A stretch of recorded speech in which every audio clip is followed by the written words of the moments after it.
Saya, Stefana Giri, bernomor metrik 296524, ingin membuat pengenalan berkenaan dengan pakej rangsangan ekonomi rakyat. Seperti yang kita tahu, pada tahun 2019, penularan wabak COVID-19 telah memberi impak yang negatif kepada seluruh dunia. Setiap negara mempunyai perancangan yang tersendiri untuk menangani penularan wabak ini.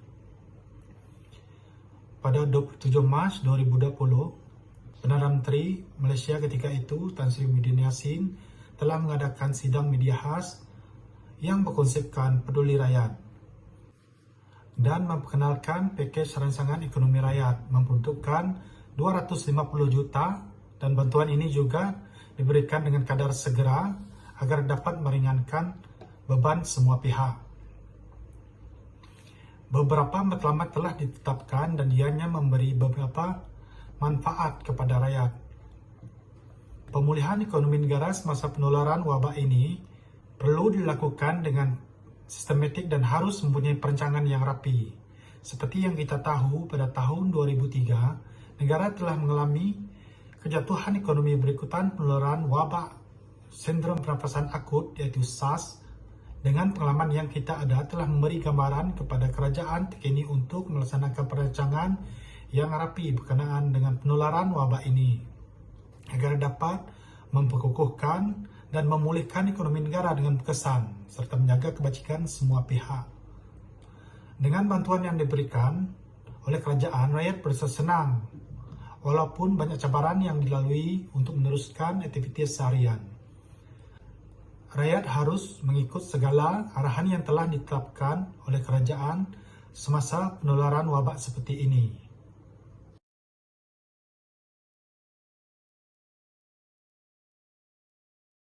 Saya, Stefana Giri, bernomor metrik 296524, ingin menyampaikan matlamat pakej rangsangan ekonomi rakyat. Matlamat 1, yaitu lindungi rakyat. Dalam matlamat ini ada beberapa manfaat yang telah diusahakan oleh kerajaan. Yang pertama, membendung penularan COVID-19. Kerajaan memperuntukkan 500 juta kepada Kementerian Kesihatan dan tambahan 1 bilion telah diberikan bagi membantu agensi tersebut. Allowance khas juga telah diberikan kepada kaki tangan kesihatan yang terlibat secara langsung. Kedua, bantuan perhatian nasional. 10 bilion telah diperuntukkan untuk membantu rakyat dan diberi secara one-off. Manakala pendapatan isi rumah 4,000 ke bawah akan menerima RM1,600. Pendapatan isi rumah 4,000 sehingga 8,000 mendapat RM1,000. Dan bujang 21 tahun ke atas, pendapatan 2,000 ke bawah akan mendapat RM800. Manakala bujang 21 tahun ke atas, pendapatan 2,000 sehingga 4,000 akan mendapat RM500. Manfaat ketiga, bantuan kepada kumpulan mudah terjejas melalui NGO. Badan bukan kerajaan telah diberikan peruntukan sebanyak 25 juta untuk membantu rakyat bagi menyalurkan sumber makanan dan kemudahan lain. Keempat, moratorium 6 bulan pembayaran balik pinjaman, di mana bermula pada 1 April 2020 sehingga 30 April 2020, penangguhan bayaran balik telah diberi tanpa bersyarat. Ianya menggalakkan rakyat untuk membuat simpanan, membeli keperluan yang diperlukan. Kelima, bantuan penjawat awam dan pesara. Seramai 1,5 juta penjawat awam telah menerima allowance khas sebanyak 500, termasuklah pesara kerajaan. Ianya sebagai penghargaan kepada semua. Hai, salam sejahtera. Saya Andrew Anak Lipa, pemegang nombor metrik 296459.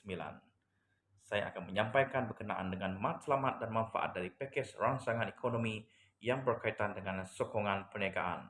Untuk poin yang pertama, tambahan bantuan kemudahan khas PKS dan usahawan mikro. Sebanyak 4,5 bilion telah diperuntukkan kepada PKS dan para usahawan. Inisiatif pertama kerajaan ialah menyediakan dana melalui Special Relief Facility dan dimanfaatkan oleh peniaga-peniaga kecil. Inisiatif kedua pula penambahan dana bagi kemudahan sektor ekonomi yang dimanfaatkan oleh peniaga luar bandar. Seterusnya, kerajaan telah menyediakan skim kredit mikro yang menawarkan kadar faedah serendah 2% yang disasarkan kepada pemilik taska, pemandu teksi dan ramai lagi usahawan. Inisiatif keempat pula menyediakan skim BIS Mula I dan BIS Wanita I bagi peniaga yang baru memulakan perniagaan dan para wanita. Inisiatif terakhir, kemudahan jaminan pembiayaan bagi membantu aliran tunai perniagaan. Untuk poin yang kedua, iaitu meningkatkan aliran tunai pemilik syarikat. Kerajaan telah menyediakan program khidmat rundingan majikan dan pengecualian pembayaran levy kepada pemilik syarikat dan semua sektor dalam tabung pembangunan manusia. Peruntukan sebanyak 10.4 bilion telah diberikan. Untuk poin yang ketiga, kemudahan skim jaminan. Skim jaminan sebanyak 80% bagi menampung kerja tambahan dan membantu dari aspek cagaran. Untuk poin yang terakhir, moratorium selama 6 bulan pembayaran balik pinjaman. Kelonggaran bayaran balik pinjaman bagi peniaga-peniaga kecil yang rata-rata tergolong dalam golongan B40. Saya Daeng Azmina binti Awang Timbang, bernombor metrik 296759 akan menerangkan berkenaan dengan kesan atau cabaran. Kebergantungan rakyat kepada bantuan dan subsidi haruslah diteliti semula dan kita, kerajaan, harus mengambil serius dalam pemeriksaan data supaya disalurkan kepada yang benar-benar memerlukan. Jika kita lihat, impak bantuan ini tidak memberi kesan jangka panjang. Ianya perlu diperhalusi untuk tujuan pembaikan. Sekarang, hutang negara di tahap yang amat membimbangkan dengan kadar kenaikan barang pula semakin merunsingkan dan gaji yang masih ditakut yang lama. Seharusnya hal-hal demikian yang patut kita ambil tahu dan selesaikan cara-cara mengatasinya. Pakej prihatin juga menjadi salah satu sebab kenaikan kos perbelanjaan kerajaan.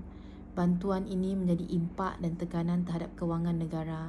Parti politik cuma bermodalkan manifesto bantuan tanpa memikirkan defisit yang ditanggung negara. Ini boleh mendatangkan risiko kepada kewangan negara sehingga keperluan penting negara dikurangkan seperti bantuan kepada pendidikan, kesihatan rakyat. Penghapusan bantuan secara berperingkat perlu dilaksanakan demi menyelamatkan negara daripada menanggung defisit fiskal yang membebankan kelak. Ingin saya sampaikan, bantuan yang disalurkan masih tidak mencukupi di pendalaman Sabah dan Sarawak. Jika kita lihat, kos-kos untuk ke satu tempat amatlah tidak mencukupi. Apakah dengan bantuan ini ianya akan dapat membantu rakyat di pendalaman Sabah dan Sarawak? Tidak, disebabkan di sana kekurangan elektrisiti, air masih bermasalah. Dan pada pendapat kami, untuk memastikan supaya saluran air dan elektrik sampai ke tempat mereka, bantuan harus dikurangkan dan dinaikkan taraf bantuan elektrik dan air ke perkampungan-perkampungan di Sabah dan Sarawak.